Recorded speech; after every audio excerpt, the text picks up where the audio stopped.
नमस्कार, खबरों का पंचनामा देख रहे हैं और मैं हूं आपके साथ दिव्या सिंह। हम लेकर आए हैं देश और दुनिया में 5 बड़ी खबरें, जिस पर चर्चा के लिए हमारे साथ स्टूडियो मौजूद हैं कैपिटल टीवी के editor in chief doctor Ganesh Kumar. Doctor साहब, स्वागत है आपका। धन्यवाद। सबसे पहले एक नजर आज की टॉप हेडलाइंस पर। बंगाल में पीएम मोदी का ममता बनर्जी पर बड़ा अटैक। बोले मुर्शिदाबाद में जो हुआ वो टीएमसी सरकार की निर्ममता का उदाहरण। घर जलते रहे, पुलिस तमाशा देखती। रक्षा मंत्री राजनाथ सिंह ने पाकिस्तान को दिखाई उसकी औकात। बोले पीओके खुद लौट कर आएगा। करने को तो हम बहुत कुछ कर सकते थे, लेकिन हमने संयम रखा। शशि थरूर पर फिर बरसे कांग्रेस नेता उदित राज। बोले मोदी की फर्जी सर्जिकल स्ट्राइक का कर रहे महिमा मंडन। बीजेपी के सिंदूर बांटने पर सियासत तेज।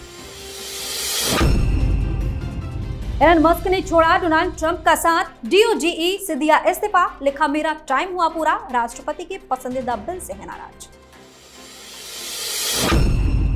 बांग्लादेश में जमकर मचा बवाल। सेना प्रमुख के सामने झुके मोहम्मद यूनुस। बांग्लादेश में 6 माह के भीतर चुनाव का ऐलान।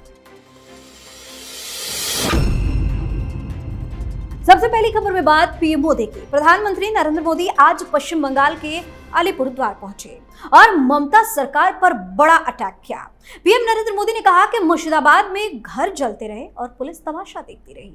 मुर्शिदाबाद और मालदा में जो कुछ हुआ वो टीएमसी सरकार की निर्ममता का उदाहरण है। उन्होंने कहा कि बंगाल की जनता को अब टीएमसी सरकार के सिस्टम पर भरोसा नहीं है। यहाँ की जनता के पास अब सिर्फ कोर्ट का ही आसरा है। इसलिए पूरा बंगाल कह रहा है, बंगाल में मची चीख पुकार, नहीं चाहिए निर्मम सरकार। वहीं पीएम मोदी की बयान सुनकर ममता बनर्जी पूरी तरह से भड़क उठी। ममता ने कहा कि बंगाल के खिलाफ गलत बयानबाजी की जा रही है। ऑपरेशन सिंदूर का नाम जानबूझकर राजनीतिक पकड़ बनाने के लिए दिया गया था। उन्होंने कहा कि वे ऑपरेशन बंगाल करने की बात कर रहे हैं। मैं उन्हें खुली चुनौती देती हूं, अगर हिम्मत है तो कल ही चुनाव की तारीख का ऐलान करें। आखिर ऐसा क्या कह दिया पीएम मोदी ने कि इतना भड़क गई है ममता बनर्जी? देखिए, ममता बनर्जी चीजों को उल्टा घुमाने की कोशिश कर रही हैं। ऑपरेशन सिंदूर पे आ रही हैं, पाकिस्तान पे आ रही हैं। ध्यान उनका वो 35% मुस्लिम वोटर्स के ऊपर है। सीधी सी बात है। प्रधानमंत्री ने सीधे सीधे सवाल किए, उसका जवाब ममता बनर्जी नहीं दे सकी।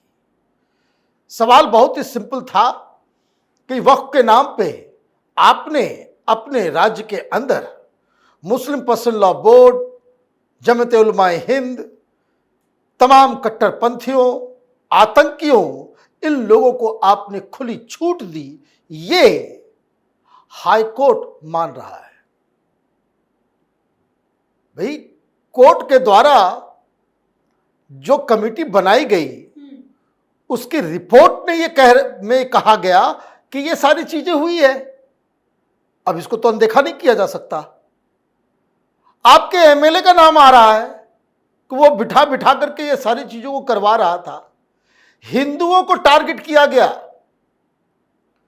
जो पहलगाम में हुआ कि हिंदुओं को चिन्हित कर करके कपड़े उतार के हिंदुओं को मारा गया, पश्चिम बंगाल में वक्फ के नाम पे मुस्लिम संगठनों ने यही काम किया।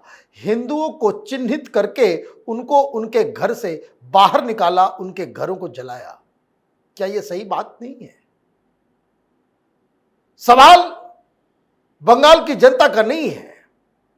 प्रधानमंत्री जी को भी यह सोचना चाहिए कि अगर कहीं सरकार बिल्कुल आंख मुंह कान बंद करके इस तरह के उपद्रवियों के साथ खड़ी हो गई है, तो संविधान में आर्टिकल 356 नाम का एक आर्टिकल भी है। ऐसे मुख्यमंत्रियों को ज्यादा दिनों तक आप छूट देते रहेंगे तो इस तरह की घटनाएं होती रहेगी। ममता बनर्जी मुस्लिम वोटों के लिए वो हिंदुओं की जान को दांव पे लगवा सकती है, वो कुछ भी कर सकती है, प्रधानमंत्री को बेइज्जत कर सकती है, चुनौती दे सकती है, वो सारा काम कर सकती है। लेकिन ये देश देख रहा है कि जिस तरीके से बंगाल में हिंदुओं की जान खतरे में है, वो सबकी चिंता का विषय होना चाहिए। जी। वही रक्षा मंत्री राजनाथ सिंह ने पाकिस्तान की नींद उड़ाने वाली बयान दी है। उन्होंने पीओके को लेकर बड़ा बयान दिया है। राजनाथ ने दिल्ली में एक कार्यक्रम में कहा कि पीओके में रहने वाले ज्यादातर लोग भारत से गहरा जुड़ाव महसूस करते हैं। बस कुछ ही लोग हैं जिन्हें गुमराह किया गया है। उन्होंने कहा कि पीओके में रहने वाले हमारे भाइयों की स्थिति वीर योद्धा महाराणा प्रताप के छोटे भाई शक्ति सिंह जैसी ही है। भारत हमेशा दिलों को जोड़ने की बात करता है। वो दिन दूर नहीं जब हमारा अपना हिस्सा पीओके वापस आएगा और कहेगा मैं भारत हूं, वापस आया हूं। इतना ही नहीं, पाकिस्तान को उसकी औकात भी बताई है और कहा है कि पाकिस्तान की उकसाने वाली हरकतों का जवाब भारत ने ऑपरेशन सिंदूर से दिया। करने को तो हम बहुत कुछ कर सकते थे, लेकिन हमने अनुशासन और रणनीतिक तालमेल के साथ कदम उठाया। आज तो जबरदस्त तरीके से पाकिस्तान को फिर से धोया है। गलत नहीं कर रहे वो, ऑलरेडी वहां पे 70 से 75% लोग भारत के साथ मिलना चाहते हैं। ये कई सारी रिपोर्ट्स में ये बात आ गई। अब तो वहां जिस तरीके से जेएनयू में नारा लगता था ना, आज़ादी आज़ादी, तो पीओके में नारे लग रहे हैं आज़ादी हमें चाहिए, आज़ादी, पाकिस्तान से आज़ादी चाहिए। कारण बहुत ही साफ है कि उनके रिश्तेदार इधर भी हैं और इधर वालों के रिश्तेदार उधर भी हैं। अब वो फोन पे तो बातचीत करते हैं, टेलीविजन भी देखते हैं, सोशल मीडिया भी देखते हैं कि यहाँ जिन गांवों में सड़कें नहीं थी, मोदी ने सड़क बना दी, बिजली नहीं था, बिजली पहुंच गई, वो भी फ्री। साथ ही साथ चाहे स्कूल हो, रोजगार हो, इंफ्रास्ट्रक्चर हो, ये सारी सुविधाएं इधर मिल रही है और उधर इस्लाम का टैबलेट खिलाया जा रहा है ना, धर्म का टैबलेट खिला करके इनको कहा जा रहा है कि हम ही तुम्हारे साथ हैं। तो जो जिहादी मानसिकता के लोग हैं 20-25% वो तो पाकिस्तान के साथ हैं, लेकिन आम जनता वो पाकिस्तान के साथ जाना नहीं चाहते, पाकिस्तान के साथ रहना नहीं चाहते। पाकिस्तान के पास अपने ही लोगों को देने के लिए कुछ नहीं है, वो कश्मीरियों को क्या देंगे। तो ये तो एक हकीकत बात उन्होंने कह दी। लेकिन ये जो बार बार संयम संयम, भारत ने संयम से काम लिया, संयम से काम लिया, ये कहने से बात बनती नहीं है, कभी कभी दुख होता है। 1947 में जब ये लोग आए थे, हम लोगों ने खदेड़ के भगा दिया, तब भी हमने संयम बरता, क्या फायदा हुआ। फिर वही ढाक के 3 पात, पीओके चला गया। फिर हमने 65 में जो है संयम बरत ली, लाहौर तक घुस गए थे, संयम बरतने का फायदा क्या हुआ, कुछ नहीं, वापस हम लोग लौट आए। फिर 71 में हमने बांग्लादेश जो है वो अलग करवा दिया, लेकिन पीओके नहीं ले सके। फिर हमने संयम बरत ली, वो 93,000 उनके सैनिकों को वापस लौटा दिया। फिर भुट्टो ने जाकर के वो वहां पे पलटी मार गए वो। तो संयम तो हम लोगों ने कारगिल में भी बरत ली, संयम हमने इस बार भी बरत ली। 2-4 दिन और खींच देना था, जिस तरह से पिटाई कर रहे थे हम लोग, 3-4 दिन और तो खींचना था बस। फिर जीवन में कभी हम लोगों को संयम बरतने की आवश्यकता नहीं होती, ये पाकिस्तान खंड खंड विखंड हो गया होता जी। और अब बात कांग्रेस की, जहां एक तरफ सभी विपक्षी पार्टियां ऑपरेशन सिंदूर को अपना समर्थन दे रही हैं, वहीं कांग्रेस नेता उदित राज ने शशि थरूर पर डेलीगेशन में कही गई बातों को महिमामंडन करने वाला बताया है। उदित राज ने कहा कि आप पीएम मोदी की फर्जी सर्जिकल स्ट्राइक का महिमामंडन कर रहे हैं। तो दूसरी तरफ कांग्रेस के प्रवक्ता रागिनी नायक ने बीजेपी पर हमला बोला।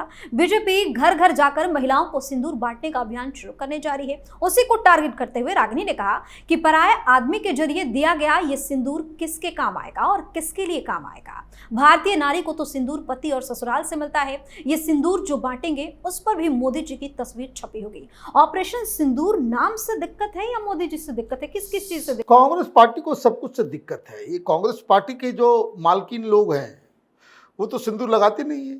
हमने तो कभी नहीं देखा है, जब राजीव गांधी जीवित थे तो सोनिया गांधी सिंदूर लगाती थी, या प्रियंका वाड्रा भी तो सिंदूर नहीं लगाती।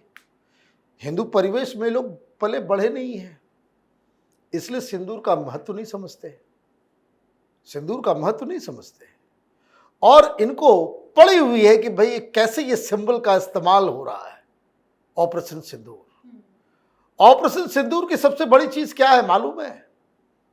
इन लोगों की जिह्वा जल जाएगी इस बात को जानने और समझने में, क्योंकि इनसे बहुत ज्यादा नुकसान होगा इन मुसलमानों का, ये पाकिस्तानियों का, कि जो हमारे लड़ाके, हमारे जो फाइटर जेट्स थे जो उड़ने वाले, उसमें बहुत संख्या में फीमेल पायलट्स थी। वही सिंदूर का बदला लेने गई थी। अरे सिंदूर तो सिंबल है, सिंदूर सिंबल है भारत की महिलाओं के सम्मान का। ये कोई और इसका मतलब नहीं होता। तो आपको दिक्कत ऑपरेशन सिंदूर से भी है, आपको दिक्कत शशि थरूर से भी है। शशि थरूर चौके छक्के मार रहे हैं और आप अपने घटिया किस्म के लोगों को, प्रवक्ताओं को टेलीविजन चैनल पे भेज दे रहे हो, कहीं भेज दे रहे हो, और उसको उल्टा पुल्टा बात। देश की जनता इसे लाइक नहीं कर रही। और देखिए कितना बढ़िया जवाब दिया उन्होंने। कहा ये फालतू की चीजों के ऊपर बातचीत करने के लिए हमारे पास टाइम नहीं है। तो सभ्य आदमी का जो प्रहार होता है बड़ा तगड़ा होता है, उसमें आवाज नहीं होती, असर बहुत तगड़ा होता है। तो राहुल गांधी, कांग्रेस पार्टी इस ऑपरेशन सिंदूर के बाद जो कुछ भी कर रही है, अभी तक एक भी चीज ऐसा नहीं कर पाए हैं जिससे देश की जनता को यह विश्वास हो कि वो सेना के साथ है, वो देश की आर्मी के साथ है, पाकिस्तान के खिलाफ है। अभी तक एक ऐसा काम वो जनता के सामने में नहीं आया है। जी। टेस्ला के मालिक और अमेरिकी अरबपति एलन मस्क ने ट्रंप प्रशासन का साथ छोड़ दिया है। उन्होंने सोशल मीडिया एक्स पर इसकी जानकारी दी। मस्क ने कहा कि स्पेशल गवर्नमेंट एम्प्लॉय के तौर पर मेरा समय पूरा हुआ। उन्होंने इस जिम्मेदारी के लिए अमेरिकी राष्ट्रपति ट्रंप को धन्यवाद भी दिया। ट्रंप ने मस्क को डिपार्टमेंट ऑफ गवर्नमेंट एफिशिएंसी यानी कि DOGE का जिम्मा दिया था, जिसका काम सरकार की फिजूल खर्ची कम करना था। मस्क के इस्तीफे की वजह स्पष्ट होकर सामने तो नहीं आई, लेकिन वे उस बिल का विरोध कर रहे थे जिसे ट्रंप ने बिग ब्यूटीफुल बताया था। मस्क ने कहा था कि DOGE का मकसद खर्चों में कटौती करना है और ये बिल उसके खिलाफ है। वजह क्या है इनके इस्तीफे की? देखिए, जब जहाज डूबने लगता है ना, तो सारे लोग भागते हैं जान बचा के। ट्रंप का जहाज डूब रहा है। जो लोग सक्सेसफुल होते हैं वो लोग फेलियर्स के साथ हाथ नहीं मिलाते। एक बदनुमा दाग नहीं लेगा कोई ट्रंप के साथ रह के। कोई पहला इस्तीफा नहीं है डोज से, पहले भी हुआ है। और सबसे पावरफुल व्यक्ति जिन्हें माना जा रहा था, उन्होंने ट्रंप का हाथ छोड़ा है। तो इसका मतलब है कि देयर इज सीरियस प्रॉब्लम्स। अभी और भी इस्तीफे होंगे। क्यों हो रहा है? क्योंकि बहुत ही इरेटिक तरीके से, बिना सोचे समझे ट्रंप फैसले भी ले रहे हैं। जनता को उन्होंने क्या प्रॉमिस किया वो डिलीवर नहीं हो पा रहा, और जो फैसले ले रहे हैं वो दूरगामी परिणाम इसके जो है बहुत ही खराब होने जा रहे हैं। अब टैरिफ सारा कुछ कर रहे थे। अब अमेरिका की कोर्ट ने कह दिया कि आपने जो कानून आप लेकर के आ रहे हो, आप जो ये कर रहे हो वो गैर कानूनी है। अब क्या कर लेंगे आप? अब आप क्या कर लेंगे? आपने प्रॉमिस किया कि बहुत खर्च होता है, इसलिए डोज बनाया आपने। इसका काम था सरकारी खर्चे के ऊपर लगाम लगाना। आप बिल लेकर के आ गए, बजट उसको बता रहे हैं बिग एंड ब्यूटीफुल। तो बजट आइदर बिग होगा या ब्यूटीफुल होगा, यही मस्क कह रहे हैं कि एक तो हमने दुनिया से कहा, अमेरिका की जनता से कहा कि जो सरकार चलाने के लिए जो खर्चा है उसको हम कम करेंगे, और आप बजट बड़ा बना रहे हो। तो ऐसे तो नहीं चलेगा। दूसरी चीज, उनको यह भी समझ में आ रहा था कि इस आदमी के साथ काम करना बड़ा मुश्किल है। ये तो आदमी है ही थोड़ा सा अलग। इसके जो स्टाफ हैं वो सब भी बस चमचागिरी करने में लगे रहते हैं। तो कहानी तो ये आ रही है कि बहुत सारे लोगों से झगड़ा भी होता था व्हाइट हाउस के अंदर, बहसबाजी। अमेरिकन जो बहुत ही F वर्ड वाला गाली देते हैं, तो वो व्हाइट हाउस के अंदर जो है वो उस तरह की आवाज़ें आती थी, ओवल हाउस के अंदर से उस तरह की आवाज़ आती थी।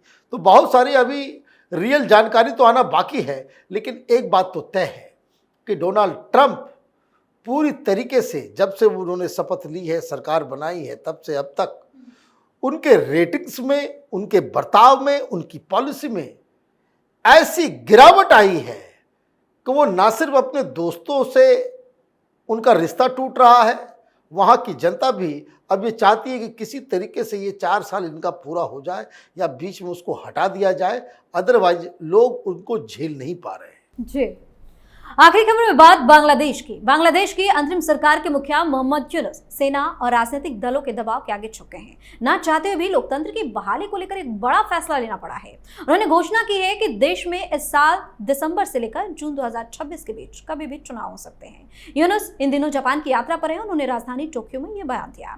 यूनुस ने कहा कि लोग बार बार पूछ रहे हैं कि चुनाव कब होंगे, क्योंकि नेता सत्ता में आने के लिए उतावले होते हैं। मैंने उनसे कुछ समय से वादा किया हुआ है, अगर सुधार जल्दी हो जाते हैं तो चुनाव दिसंबर 2025 में हो सकते हैं, नहीं तो ज्यादा से ज्यादा जून 2026 तक। उन्होंने बताया कि चुनाव की तारीख सुधारों की गति पर निर्भर करेगी, लेकिन यह देरी अनिश्चित काल तक नहीं चल सकती है। ये वाकई में झुक गए हैं या फिर इसमें भी कोई साजिश? देखिए, ये आदमी फ्रॉड है। मैं शुरू से कह रहा हूं, ये आदमी फ्रॉड है, ये भागेगा। अब दिसंबर की मांग की गई, तब इसने कह दिया दिसंबर से जून, मतलब वो जून पहुंच गया। सुधार क्या करोगे? तुमने तो कहा भाई 3 महीने में सब कुछ कर दूंगा, इसलिए आपको बनाया गया। तो सुधार क्या क्या होगा उसका कोई ब्लूप्रिंट अभी तक बना नहीं। 9 महीने में 9 महीने में कोई ब्लूप्रिंट तैयार नहीं है, कोई डिबेट डिस्कशन कोई चीज हुआ नहीं है। और आप ये कह रहे हो कि 3 महीने में जो है हम दिसंबर में हम चुनाव करवा लेंगे। तो दिसंबर में चुनाव करवाओ तो 2 महीना 3 महीना पीछे बैक लेकर के आओ कि जब नॉमिनेशन होगा सब कुछ होगा। 2 महीने तो लगेंगे ही उस पूरे प्रक्रिया में। तो तुम्हारे पास टाइम कहाँ है? 3 महीने में आप जो है पूरा रिफॉर्म करके ले आओगे? नहीं। ये जो पलटीबाजी करता है ये कि अगर रिफॉर्म हो गया तब, और रिफॉर्म जून तक नहीं हुआ तो ये तो आप एलिबाई कह रहे हो ना।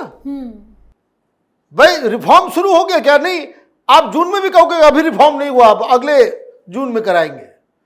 तो ये जो है वहां की पॉलिटिकल पार्टीज इंतजार नहीं करेगी, आर्मी इंतजार नहीं करेगी। वहां की आर्मी ने साफ साफ कह दिया है कि चुनाव से पहले आप कोई भी बांग्लादेश को लेकर के कोई बड़ा फैसला नहीं लोगे। ये चीन के साथ, अमेरिका के साथ, पाकिस्तान के साथ जो आप अंडर टेबल डील कर रहे हो वो नहीं चलेगा। और दूसरी मांग जिसको वो बर्दाश्त नहीं कर पाएंगे कि जिन जिन लोगों को आपने एडवाइजर बना है वो पॉलिटिक्स में एक्टिव नहीं होंगे, और जो कोई भी पॉलिटिकल गतिविधि में नजर आएगा उसको यहां से इस्तीफा देना पड़ेगा। मामला यहीं पे फंसा हुआ है। ये खतरा अभी टला नहीं है, वहां पे तख्ता पलट होगा। बस कुछ थोड़ा और इंतजार करने की आवश्यकता है। जी, बहुत बहुत धन्यवाद सर तमाम जानकारी के लिए। धन्यवाद। खबरों का पंचनामा में आज के लिए इतना ही। देश और विदेश की बाकी खबरों और उनके सटीक एनालिसिस के लिए देखते रहिए कैपिटल टीवी। हमें लाइक कीजिए, शेयर कीजिए और हाँ, कैपिटल टीवी को सब्सक्राइब करना बिल्कुल ना भूलें। धन्यवाद।